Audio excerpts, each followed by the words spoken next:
A big blockbuster trade over the weekend. How does that impact the Boston Celtics? Jayson Tatum's future.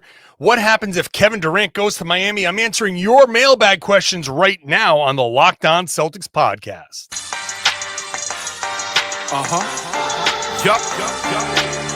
Beantown, be ever ready. It's the C's. Who else could it be? What they gon' say now? Screaming like JT. Karalis, recap the madness every game, every practice. Prime time, Depp and D White on the sideline. Raining J's, how it started, raising banners, how we finished. Locked on Celtics pod, home of the winners. Hey there, welcome back to the Locked On Celtics podcast, right here on the Locked On Podcast Network, where it is your team every day. Your team is the Celtics, and I got you covered Monday through Friday. The podcast is free, available everywhere. It's on YouTube. Get into the comment section there. Share your thoughts with me. I'm John Karalis. I cover the team for Boston Sports Journal. I've been doing some version of this job for about 20 years now. I've written a couple of books about the team. So let's talk about this team together, shall we? Today's show is brought to you by FanDuel. Hop on to FanDuel, new customers. If your first $5 bet wins, you get $200 in bonus bets. So sign up for FanDuel right now. It's a Mailbag Monday. Mailbag questions are available. The link is available at johnkaralis.com/mailbag, johnkaralis.com/mailbag. Hop in, submit your questions. I'm doing this every Monday unless something massive comes up, but I'm going to have mailbag questions every week. So let's dive in to the questions. We're going to start number one with Jacoby D, who says, how does this past weekend of NBA moves impact the Boston Celtics? He had two moves. So this is going to be the whole first segment. Two moves that impact the Boston Celtics. Later on, we'll get to what happens to a Kevin Durant trade if he goes to Miami. We'll do that in the second segment. We'll do Jayson Tatum and his future. We'll do that a little later on too. But these moves from Orlando and Memphis made a big trade. Steven Adams re-signed with Houston. So that impacts the Celtics. Let's start with the trade here, which is Desmond Bane to Orlando for Kentavious Caldwell-Pope, Cole Anthony, and 4 unprotected first-round picks and 1 pick swap. So first of all, instant reaction is they got 4 unprotected picks for Desmond Bane. I like Desmond Bane as much as anybody. Okay, maybe not as much as Tom Westerholm, but I do like Desmond Bane. I think he's a good player. 4 unprotected first-round picks. So the picks that were sent were the number 16 pick in this draft, 2026 first-round pick, 2028 and 2030. And then there's a swap in 2029 that is top 2 protected. So I'm floored by this. So right away, my first reaction is, well, maybe Boston can get a first-round pick for Jrue Holiday. If the asking price for Desmond Bane is essentially 5 first-round picks, but 4 picks and a swap, 4 unprotected picks and a swap, you're telling me you can't get a lottery-protected first-round pick for Jrue Holiday? I'm like, yeah. So number one, I think that set a price this summer. Now, teams can obviously come back to Boston and be like, look, Drew's not the player that Desmond Bane is right now. And it's not our fault that Orlando is in absolute go for it mode. We're not in that mode. So we're not going to give you that haul. And there's nothing that says just because Orlando was willing to trade all of those picks that other teams have to trade all those picks. It kind of does set the market to some degree, but you're only going to get what teams are willing to give you. So if you walk into a car dealership and a car is $40,000 and somebody says, I'll give you $65,000 for that, the dealer can't turn around to you and be like, well, that guy just gave us $65,000 for that car. And you'd be like, yeah, but that costs $40,000 and I'm not stupid like this person. So If he wants to spend his money, that's fine. I'm going to give you 40 for this car. In fact, I'm going to give you 30 because you just made so much money in that car. You can afford to give a deal on this one. So let's talk. So just because one outlet entity has done a thing doesn't mean other teams have to do that thing. But I'm sure the Celtics will try to leverage that into a first for Holiday. I think the bigger impact for the Celtics is that Orlando becomes a little bit more dangerous of a team. And we saw firsthand how dangerous Orlando can be in the playoffs, that they are a tougher team than they were, than their seeding would indicate. And if they have a whole year healthy, they had some kind of tough injuries last year, obviously. If they can spend the whole year healthy, you get Banchero, Franz Wagner, Jalen Suggs, Desmond Bane.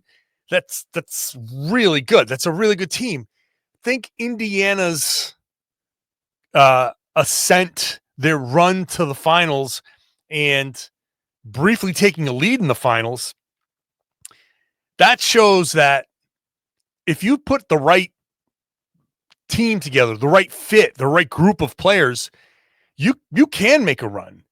And if you have a team that can shoot the ball but also defend, you get yourself something that's sustainable there. Now, I don't know how sustainable this is. They're going to get super expensive super fast now. Desmond Bane makes with 30 some odd $30 million. A lot of guys on that team are going to be making 30 something $30 million. Banchero is going to be in the final year of his deal this upcoming season. And so the year after, he's going to be on his supermax contract. Orlando is kind of going for it right now, knowing that they can also make moves later. But this is why Memphis was like, yeah, 28, 2030, a 29 pick swap. That, and Orlando hedged their bets a little bit there with that top two protected. But Memphis knows what they're doing a little bit here, because they're like, 2028, it's only a couple years away, but you're going to have to, you're not going to be paying taxes and dipping into second aprons like the Celtics or some of the bigger market teams. You're not going to be playing in that end of the pool for very long. So calculated move there from Memphis. But I do think you have to watch out for Orlando this upcoming season. They're going for it, and they are going to make a case for themselves being in the top four. So it does put some pressure on the Celtics because Tatum is out. You got to hold down the fort, but if Orlando is better, if Indy continues to be good, you still have Cleveland, you still have whatever Milwaukee's going to be. You have teams. Detroit's getting better. The East is wide open, but the Celtics have to make sure they have enough and have the right fits, because somebody's got to come back in that this presumed Drew Holiday trade. You have to have the right combination of guys in Boston to hold things together, and hopefully Jayson Tatum will be able to come back and contribute, and you can make a run at some point. But it's going to make things a little bit more difficult. It doesn't change what Brad Stevens is going to do. You don't look at Orlando getting Desmond Bane and go, oh, well, that's too much competition, we got to pivot and start selling everything. No, but it does make you think like, okay, for once, we got talent going from the West to the East. It's Desmond Bane, who is good, all-star level player, but still, it's Desmond Bane. It's not a megastar, but it's a star player. He's a really good player. That does change the dynamic in the East. So congrats to Orlando for seeing an opportunity and going for it. I think it's an overpay, but we'll see. I think the Celtics will be watching that. We'll get to the second half of Jacoby's question here. The Steven Adams re-signing in Houston. How does that impact the Celtics? Does that change who they can keep, who they can get? That's all coming up when we come back. Today's show is brought to you by Monarch Money. Monarch Money is for everybody who's looked at their bank account and gone, wait a second, where did my money go? We all like to spend some money, go out on a date, maybe you treat yourself, whatever it is, you start spending. It can be easy to lose track. Monarch Money steps in as your personal CFO, giving you full visibility and control over your finances. It's a complete financial command center. You can track every one of your accounts, your investments, your spending, all in one place. So you don't just manage your money. You're really starting to build your wealth. You use Monarch Money, you start to realize just how much money you're spending on those little things, right? You know, it's very easy to be playing a game being like, oh, here's a $2.99 purchase, not a problem. Oh, here's a $5 purchase, not a problem. It's just $5. And then that stuff adds up. You're like, oh, wait a second. I spent that much money on games, you know, that adds up. The food delivery, all of that stuff. And you're not juggling multiple apps. You can track your spending, plan long-term goals, collaborate with your partner to track shared personal accounts and set goals and stay on the same page without all the stress. Take control of your finances with Monarch Money. Use the code LOCKEDONNBA at monarchmoney.com for 50% off your first year. That's monarchmoney.com, code LOCKEDONNBA for half off your first year. Thank you for making Locked On Celtics your first listen every day. I invite you to check out the Locked On NBA feed with two podcasts, Locked On NBA Game Night, right now covering the NBA Finals, in-depth previews of the next Finals games. I will be there on Friday covering Game 6, which may be the deciding game of the NBA Finals. So join me and Jake Madison on Locked On NBA Game Night.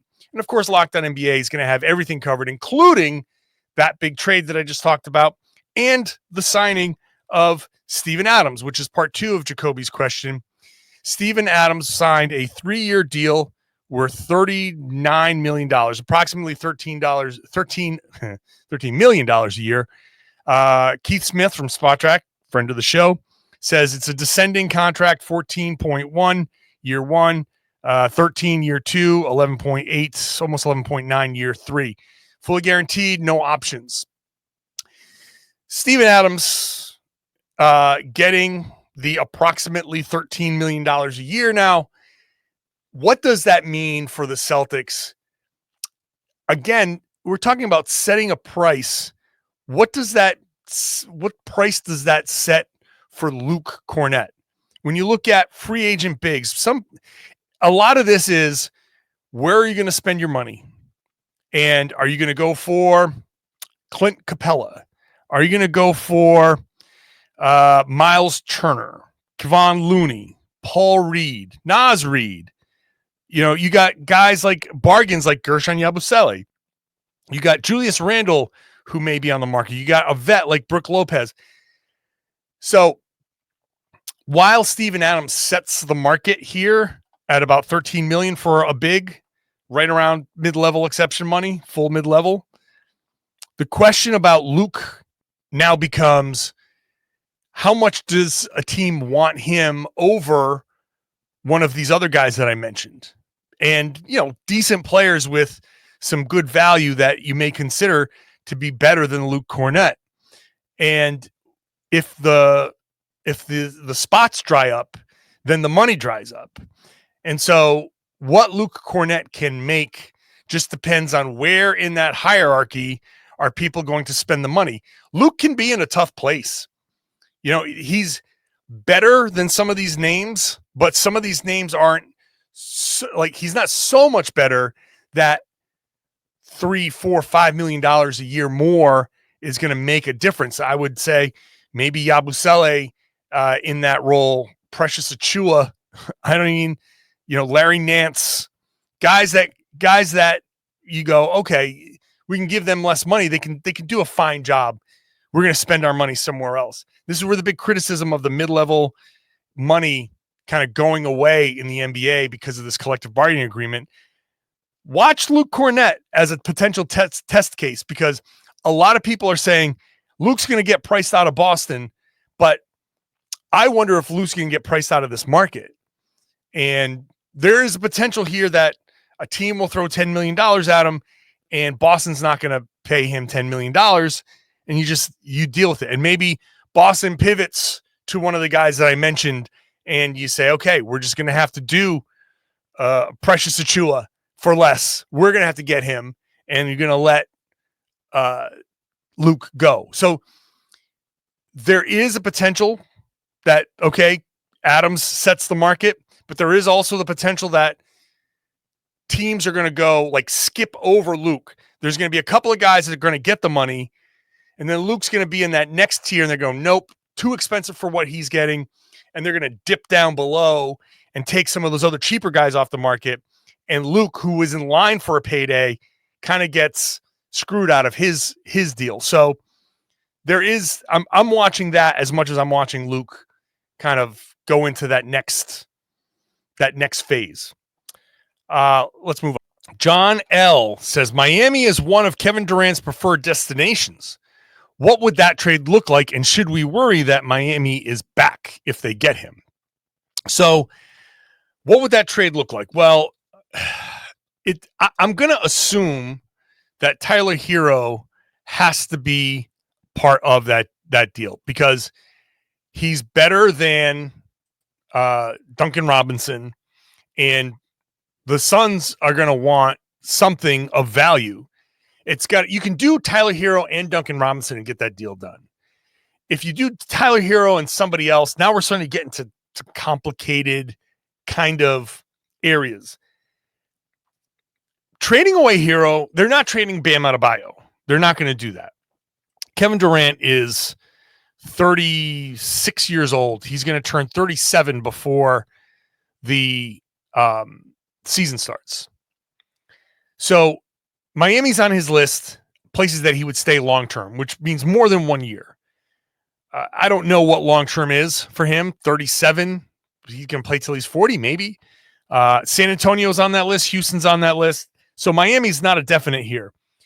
Also, the teams on his preferred list aren't necessarily going to be where Phoenix trades him, because they have said, we're going to do what's best for us. And so there's possibilities of him going somewhere else, not one of his preferred destinations, if that deal is better.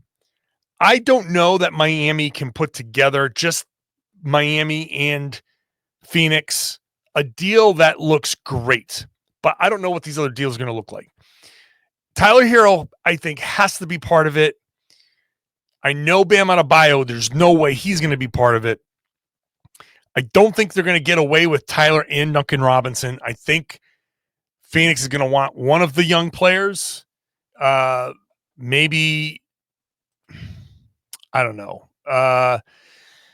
What's his name? One of the young guys. I just totally drew a blank on Jovic. He's a good young player for Miami. And I'm stalling as I call up my roster because it's just Jaime Jaquez. That he could be a name that somebody wants. So it's possible that it's going to have to be one of the younger guys, which makes the money more complicated. So I'm going to bet that he doesn't go to Miami, but if he does, what does that mean? I don't think it makes Miami so incredibly better. They have to do more.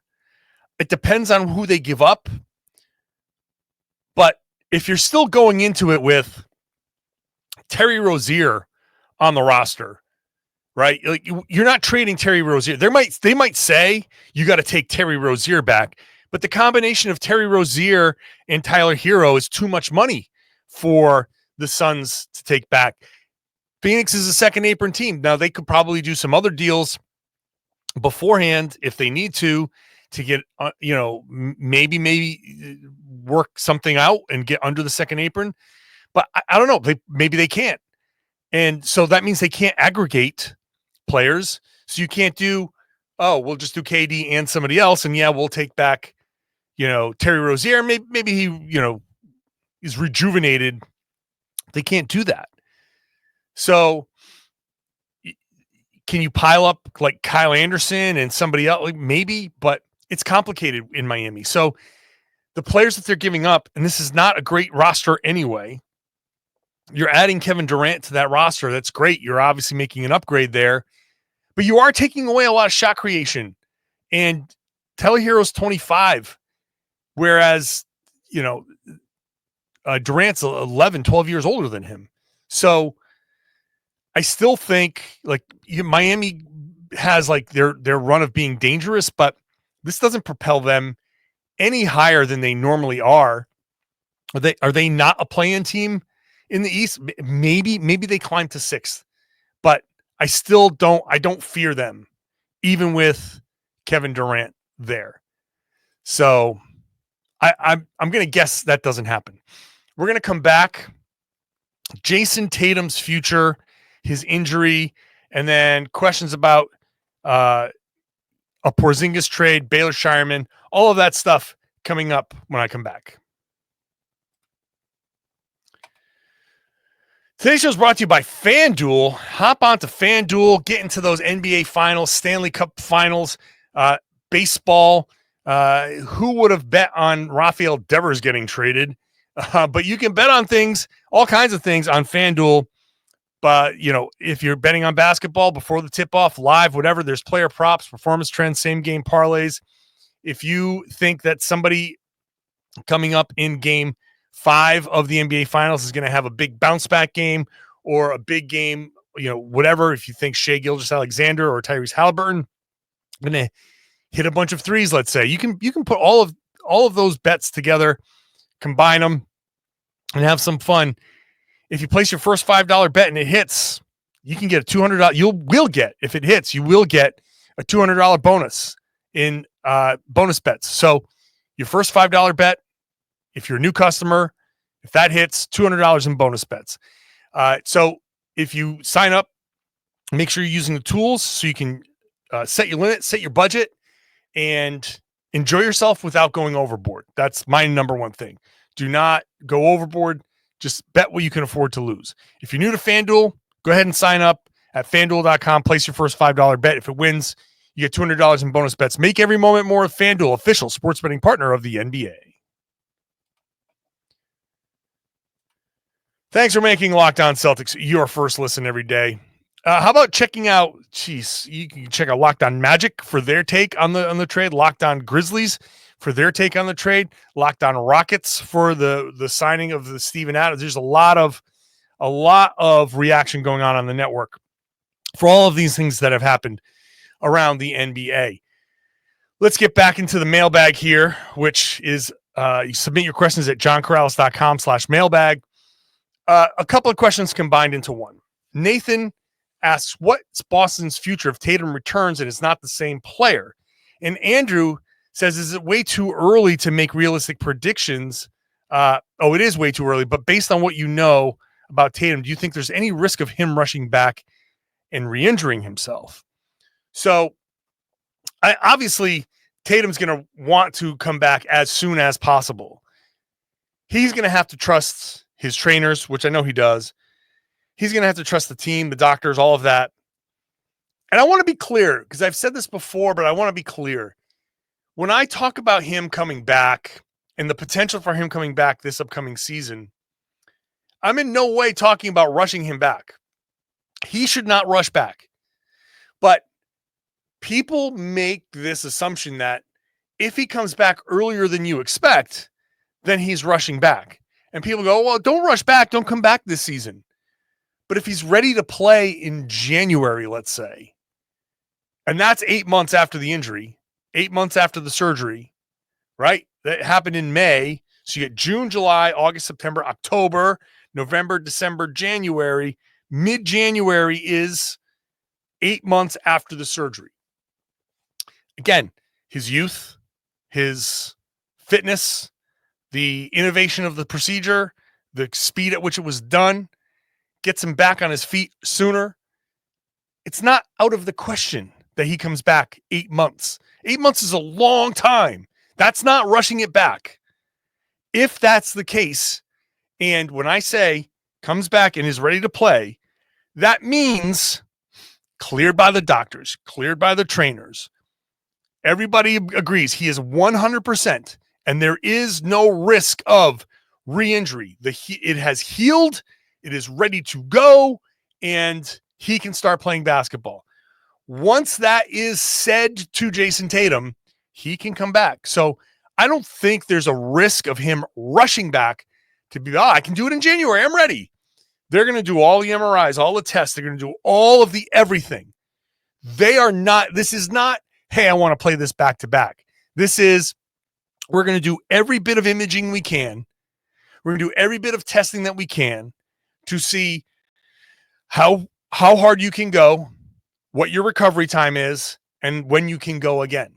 And once he is fully recovered and can do all of that stuff, then he's ready to play NBA basketball. He will be out there running. He will be out there jumping. He will be out there shooting. He will look like he's ready to go, and he won't be.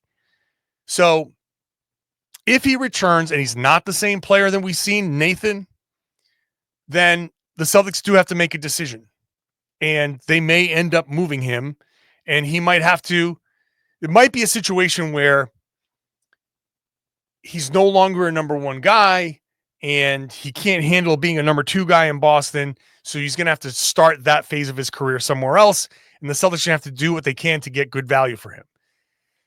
That's the if. So I would expect, if he's not his normal self, okay, I guess the real question would be, is he still capable of being a number one guy? Is he a number two guy? Have you found a number one guy? And all of that. I think if he's not his normal self and he's not a number one guy anymore, the Celtics will have to move on. But I am optimistic about his recovery. I'm optimistic that all of the things that I lined up can be part of a sooner than expected recovery. Again, stressing with the knowledge that everybody's going to have to agree that he is ready. Every doctor, every trainer, every coach, everyone in the front office, everyone in Tatum's family, everybody's going to have to agree. Once you're 100% and once your body has been reconditioned to NBA basketball, you are ready to go. If that's January 1st, it's January 1st. If it's July 1st, it's July 1st of next year. Whatever it is. Once you're 100% and reconditioned, there's no added benefit to sitting out. There's no he might be ready, but let's just sit him anyway. Why? He's ready. He wants to play. You pay him to play. Let's play him. Let's get him ready. Get him into some NBA action. Even if it's just a slow super minutes restriction, slow ramp up, take advantage of it. I think it's a good thing. If he's ready in January, great.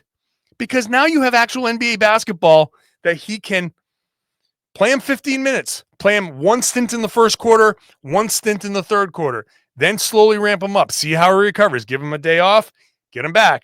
You know what I'm saying? Let's just take advantage of the opportunity that's there. Once you're 100%, you're 100%. No amount of sitting is going to make you more 100%. There's nowhere else for you to go. Julio says, I've been hearing all the trade rumors, but why isn't KP considered a candidate to leave? Just saying that Julio's saying that he hasn't seen Julio hasn't seen the real meaty Kristaps Porzingis trade rumors.